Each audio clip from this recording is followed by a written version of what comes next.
Today, I'm going to teach you how to see bank info on TurboTax. This is incredibly useful when you need to verify which bank accounts you've connected to your TurboTax account, especially during tax season when you want to ensure everything is properly linked for refunds or payments. Let's start by opening your TurboTax app. You can do this by opening a browser and heading to turbotax.intuit.com.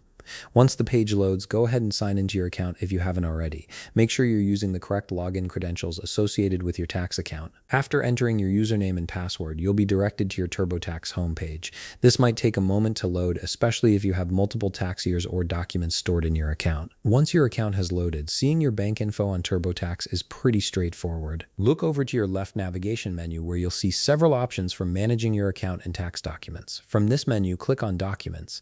This section is where TurboTax organizes all your important financial information. After clicking on Documents, you'll notice two tabs at the top of the screen.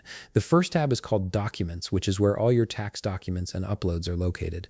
This includes things like W-2S, 1099-S, and any other forms you've uploaded or imported. The second tab is what we're looking for. It's called Linked Accounts. Go ahead and click on Linked Accounts. Here you'll see your bank information that is linked to your TurboTax account. This display shows you all the financial institutions you've connected, along with the specific account details you've authorized TurboTax to access. You can review these connections to make sure everything is current and accurate. This is particularly helpful if you're setting up direct deposit for your tax refund, or if you've authorized TurboTax to pull information directly from your bank for easier filing. And that's it. You've successfully accessed your bank information on TurboTax. This simple process helps you maintain control over which financial accounts are connected to your tax filing software.